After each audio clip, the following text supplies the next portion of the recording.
Olá, pessoal, bem-vindo à nossa aula de número 139, item 3 do capítulo 17, trata da troca indireta, e Mises é categórico, não existe tal coisa como teoria monetária. Todas são as teorias das trocas indiretas, deixa isso bem claro. Já começa o nosso item 2 passado, né? Já dando um soco na boca do estômago de Friedman, de Paulo Guedes. Vamos lá, item 3: demanda por moeda e oferta de moeda. São algumas páginas que nós leremos e eu recomendo, tem um subitem dentro desse capítulo, mais para frente, mas eu recomendo, eu vou jogar esse link depois no nosso grupo Vilan, para que todos vejam, porque para se fomentar as ideias sobre o Bitcoin, por exemplo, é de suma importância que se veja esse item inteiro, inclusive com o subitem, que é um vídeo a posteriori. Esse vídeo é justamente Karl Menger e a teoria da origem da moeda.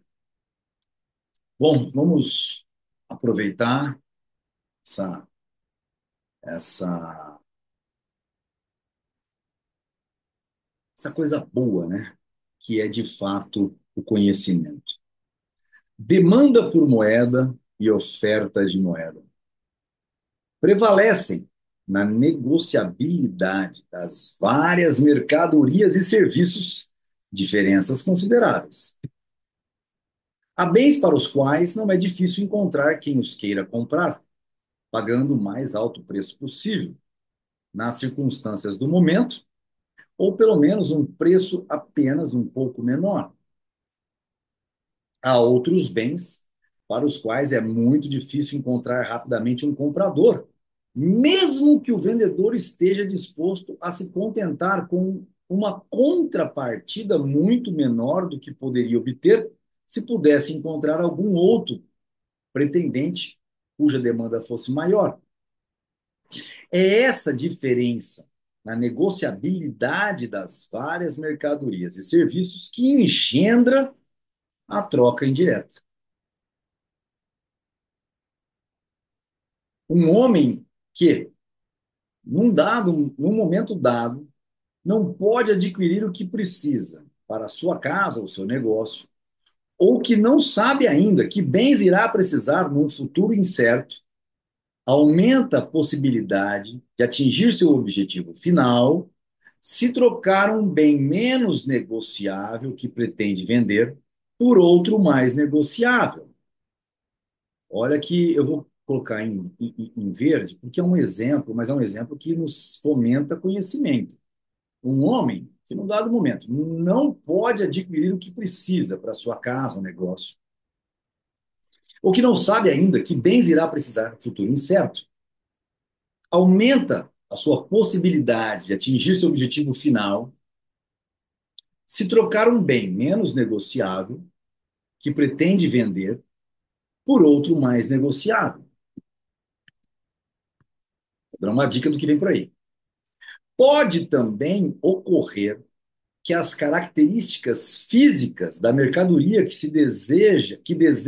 que deseja desfazer-se, como por exemplo, o fato de ser perecível, ter custos de estocagem elevados ou coisas análogas, obriguem-no a não esperar muito.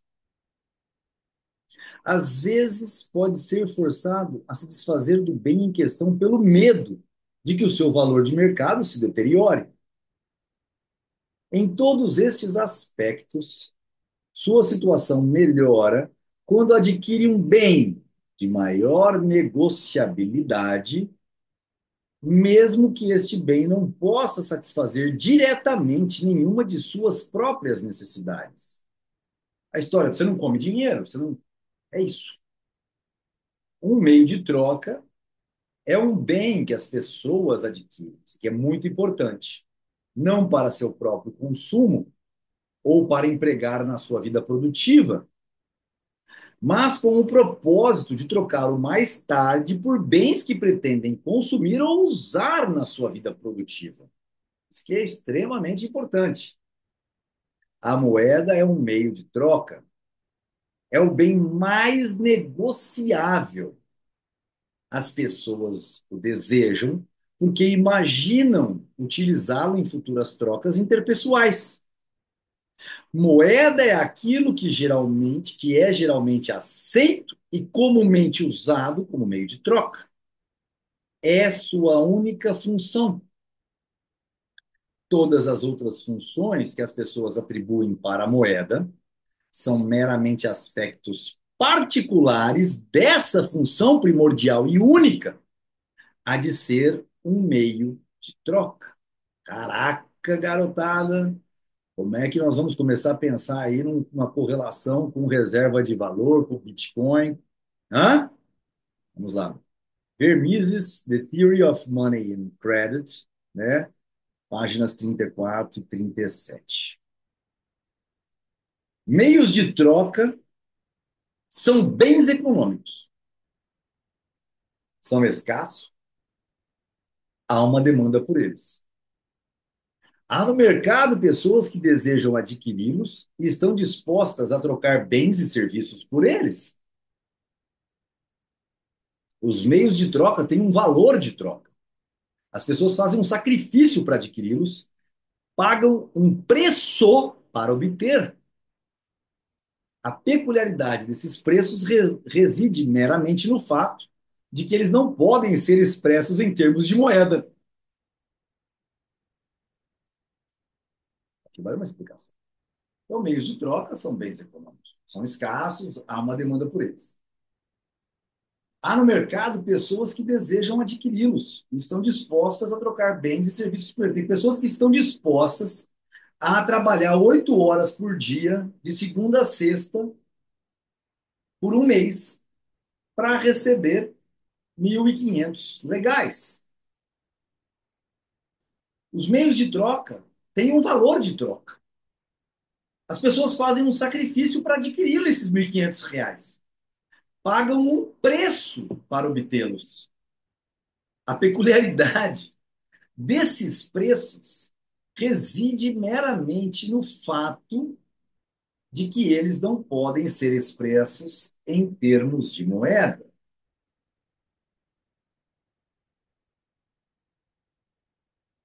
Em relação aos bens e serviços vendáveis, referimos-nos aos seus preços em moedas.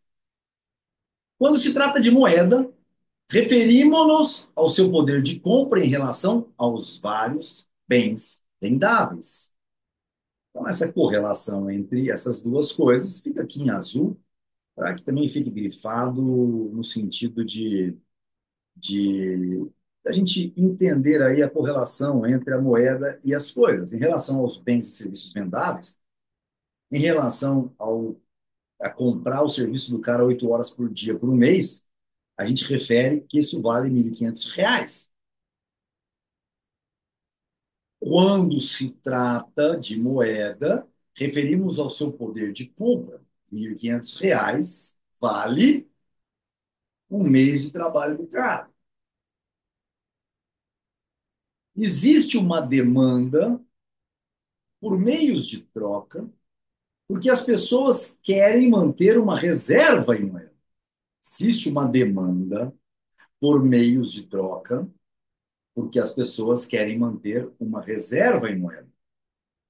Todo membro de uma sociedade de mercado quer manter uma determinada quantidade de moeda em seu bolso ou à sua disposição.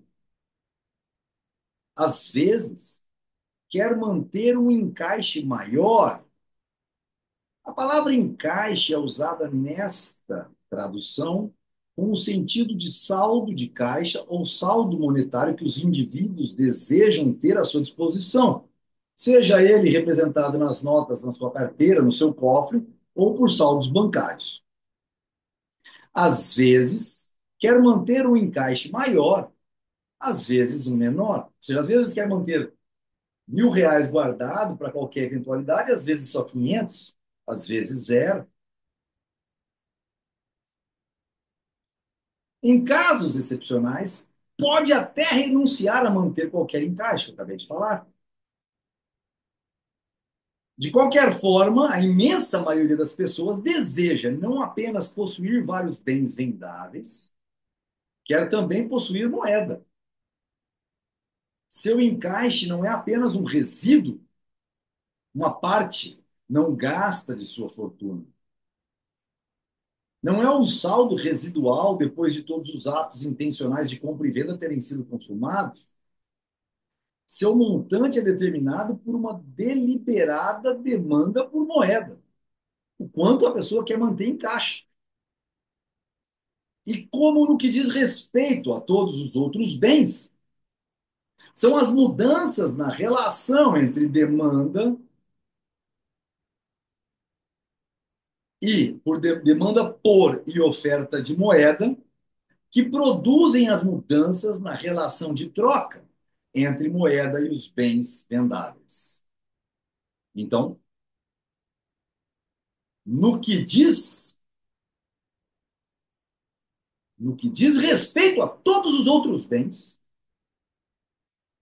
arroz, feijão, as mudanças na relação entre demanda por e oferta de moeda, que produzem as mudanças na relação de troca entre moeda e os bens vendáveis.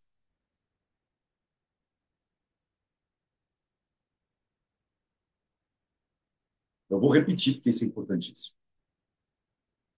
São as mudanças na relação entre demanda por e oferta de moeda, que produzem as mudanças na relação de troca entre moedas e os bens vendáveis.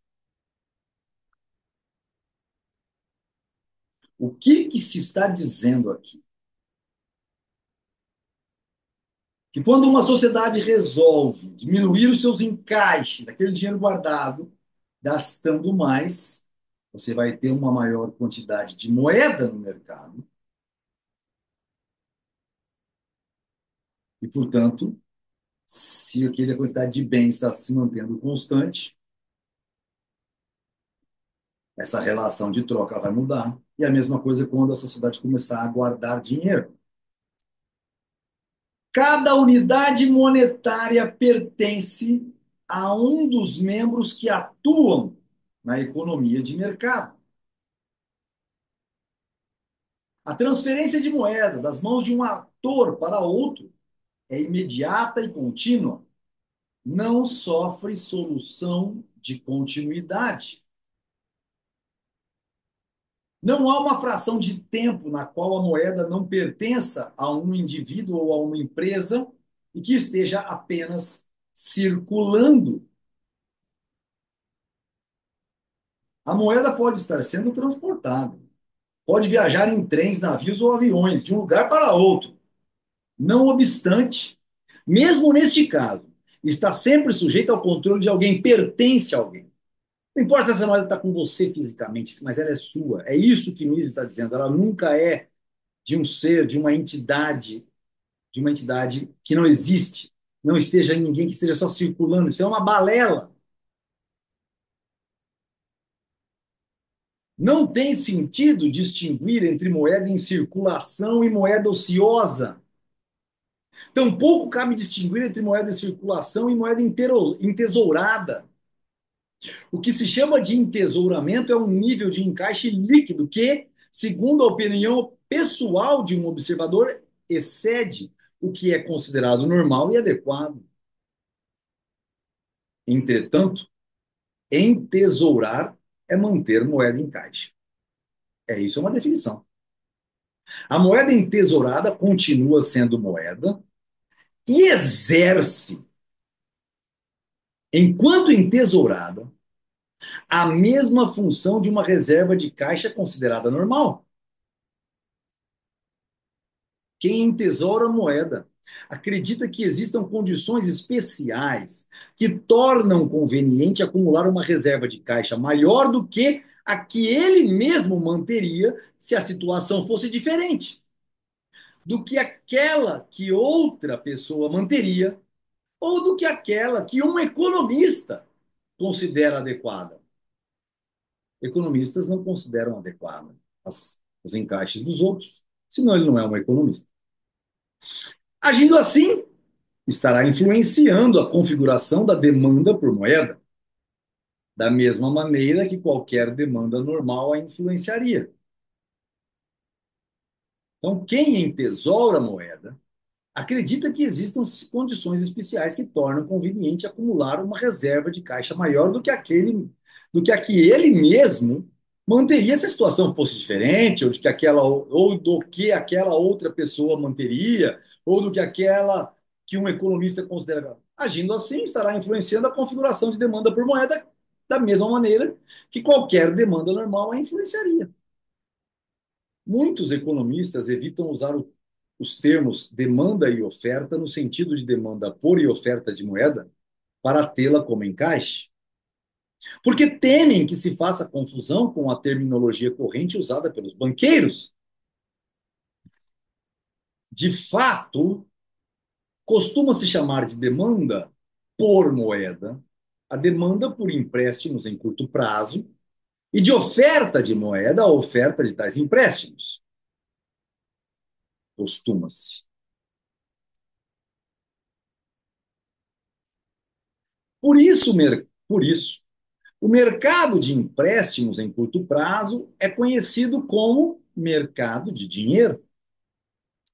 Disse que o dinheiro está escasso quando prevalece uma tendência de elevação da taxa de juros para empréstimos de curto prazo. Diz-se que há bastante dinheiro quando a taxa de juros desses empréstimos está em baixa.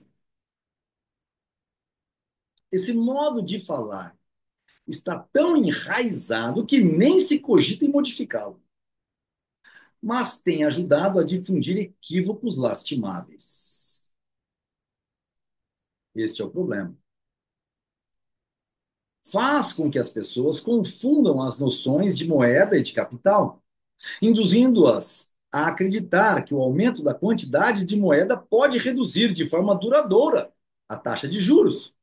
Erro crasso, mas que a gente vê nossos políticos acreditarem.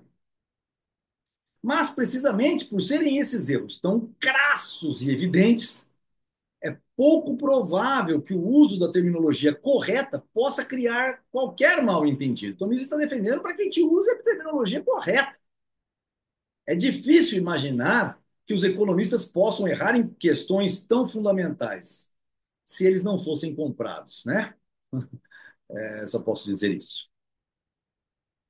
Outros sustentam que não se deveria falar de demanda e oferta de moeda, porque os propósitos dos que demandam moeda diferem dos propósitos do que demandam mercadorias. As mercadorias, dizem eles, são demandadas em última análise a fim de serem consumidas, enquanto que a moeda é demandada a fim de ser utilizada em novos atos de troca. Esta objeção também é infundada. Um meio de troca termina sempre por ser passado adiante em novas transações. É para isso que ele serve. Mas antes disso, as pessoas procuram acumular certo montante a fim de estar em condições de efetuar uma compra no momento em que ela possa ser efetivada. Precisamente porque as pessoas não desejam prover suas necessidades no mesmo momento em que se desfazem dos bens e serviços que trazem ao mercado, precisamente porque querem esperar ou são forçadas a esperar até que surjam condições mais propícias para efetuar suas compras, é que utilizam a troca indireta através da interposição de um meio de troca, em vez de recorrerem à troca direta. O fato de que a moeda não se desgaste pelo uso que dela se faz e de que possa prestar seus serviços praticamente por um período ilimitado de tempo é um fator importante na configuração de sua oferta. Isso é um ponto importante também. Além do que eu falei aqui acima, tá? Por quê? Porque às vezes não querem esperar para comprar outras coisas. Você não pode trocar uma vaca se você quer comprar uma Ferrari. Você tem que ir vendendo vacas, juntando um outro bem para que você possa comprar uma Ferrari. Mas isso, né, o caso do fato aí de que ela tem um período ilimitado de tempo, é um fator importante na configuração da sua oferta, mas isso não altera o fato de que o valor que se atribui para a moeda deva ser explicado da mesma maneira como se explica o valor que se atribui a todos os outros bens. Qual que é? Pela demanda daqueles que desejam adquirir-lhes certa quantidade. Então, vamos sublinhar, grifar, tá certo? Os economistas têm tentado enumerar os fatores que, no contexto de um sistema econômico, podem aumentar ou diminuir a demanda de moeda.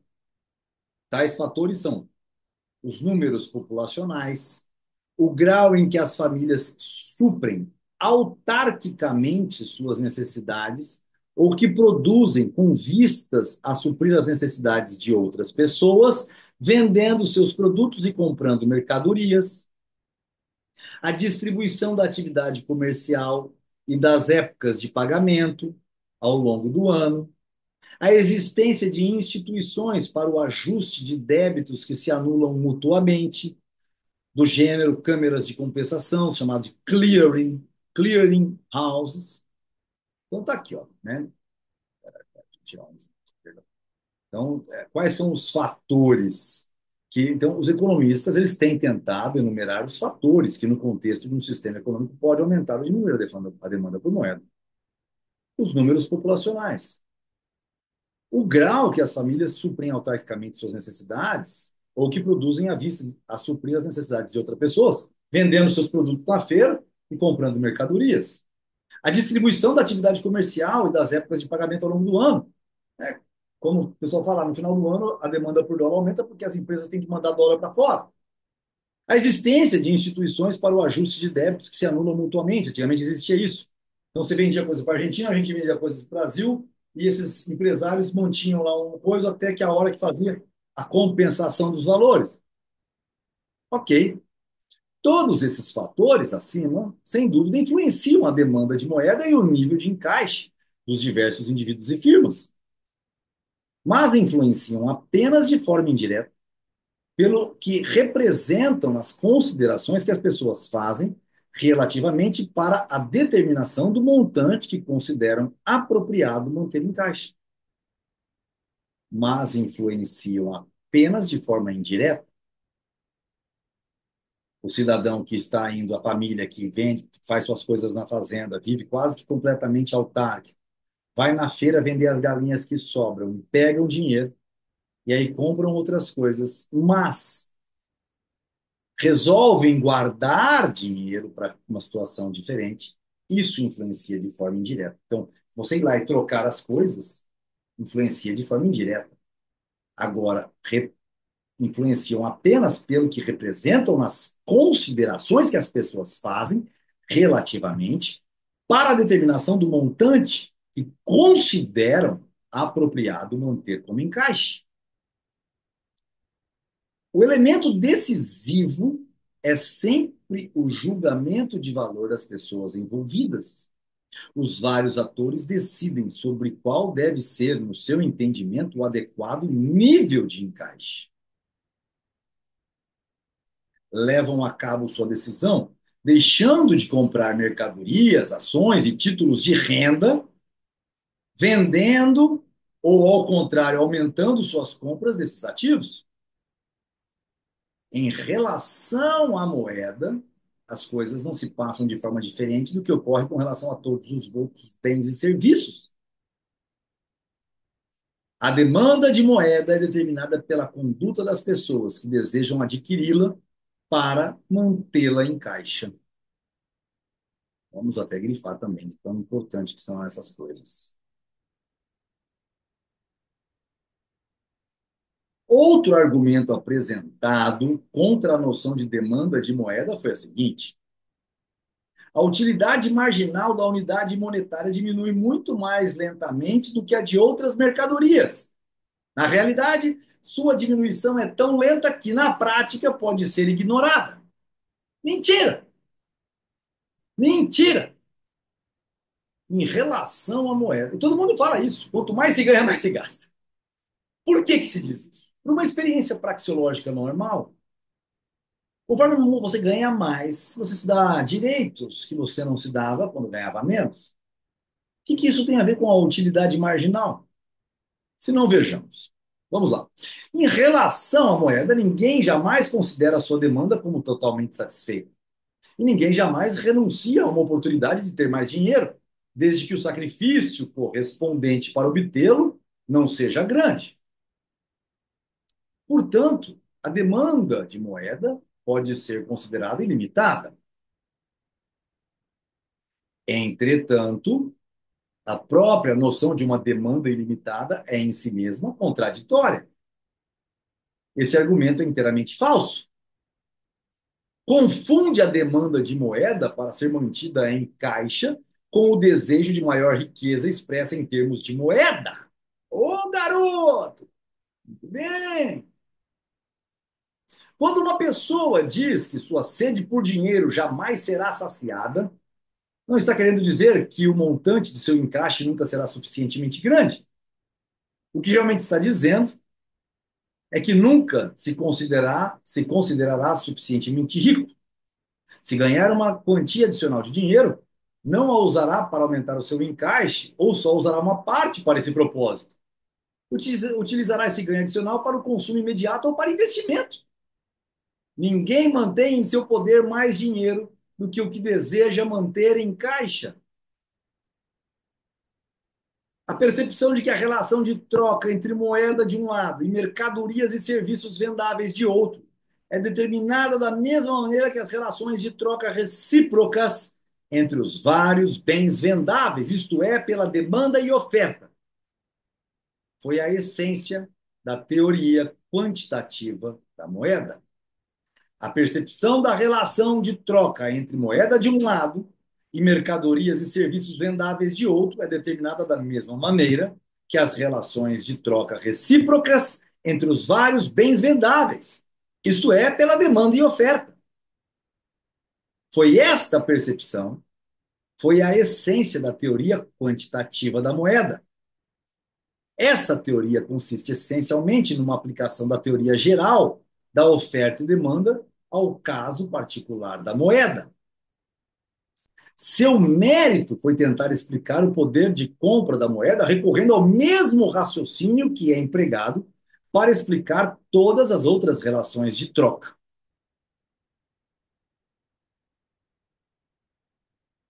Veja bem, olha o erro da teoria quantitativa. Lembra do exemplo da família autárquica que vive lá e vai na feira vender galinha, pega todo o dinheiro que ele ganhou com galinha e compra em todas outras coisas. Não quer guardar dinheiro nunca.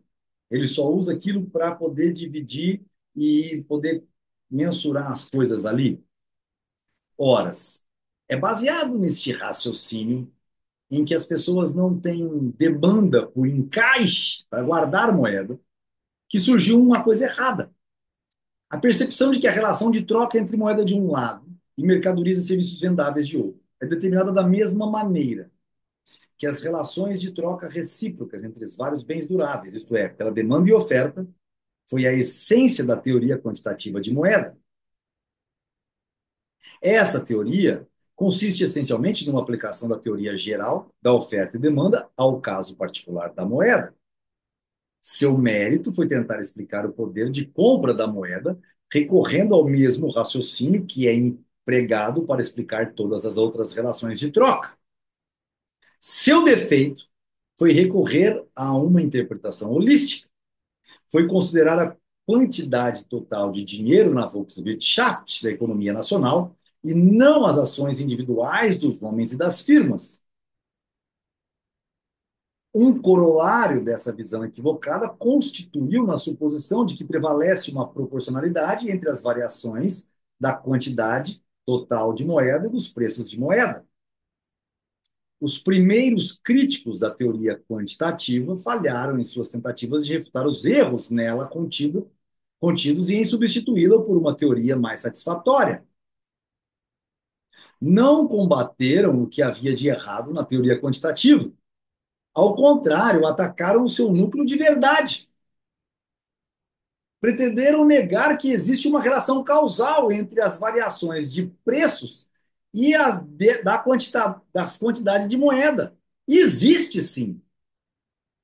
Esta negação os conduziu a um labirinto de erros, contradições e contrassensos. A moderna teoria monetária retoma o fio da teoria quantitativa tradicional na medida em que parte do reconhecimento do fato de que mudanças no poder de compra da moeda devem ser consideradas segundo os princípios que são aplicados a todos os fenômenos de mercado, e de que existe uma relação entre as mudanças na demanda e na oferta de moeda, por um lado, e as mudanças no poder de compra, por outro. Aí você junta as coisas.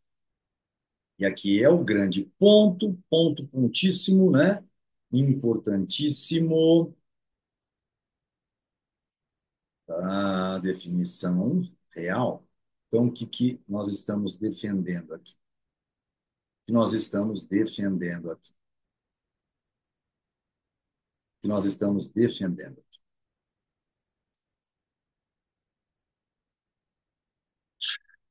A moderna teoria monetária retorna ao fio da teoria quantitativa tradicional, ou seja, oferta e procura, colocando a mesma relação de troca de moeda e dos serviços vendáveis, determinado pela mesma maneira das relações de troca recíproca entre os vários bens vendáveis, pela demanda e oferta, na medida em que parte do reconhecimento do fato de que mudanças no poder de compra da moeda devem ser consideradas segundo os princípios que são aplicados a todos os fenômenos de mercado. Lei da oferta e da procura, oferta e demanda. E também de que existe uma relação entre as mudanças na demanda e na oferta de moeda, por um lado, e as mudanças no poder de compra, por outro. Ou seja, o que Mises está colocando aqui é que a demanda e oferta de moeda são fenômenos de mercado, mas também são fenômenos ligados às mudanças no poder de compra. Se a moeda perde muito poder de compra rapidamente, você não fica entesourando muito, porque você perde valor, então você joga a moeda no mercado. Você não vai entesourar. Se, por outro lado, entesourar diminui a quantidade de moeda e, portanto, os bens e serviços ficam mais baratos porque as pessoas começam a ofertar mais porque estão precisando de moeda, você entesoura mais. Nesse sentido, podemos considerar a moderna teoria quantitativa como uma variante melhorada da primitiva teoria quantitativa. Ou podemos dizer que a falha da teoria quantitativa é não levar em consideração o desejo maior ou menor dos encaixes da sociedade, baseada nos encaixes dos indivíduos. Perfeito, pessoal? Nós vamos entrar agora. Então, olha que coisa interessante. Estamos formulando questões que vai abrir a cabeça de todos aqueles que hoje discutem Bitcoin e outras moedas. E, principalmente, nós vamos entrar num assunto que trata, né, do pai da escola austríaca, da teoria do pai da escola austríaca, que é Karl Menger, a importância epistemológica da teoria da origem da moeda. E durante a leitura deste subitem, nós precisaremos discutir, então, se, segundo Menger, Bitcoin é moeda, ou se Bitcoin é moeda, existe uma falha na teoria de Calvin. Próxima aula,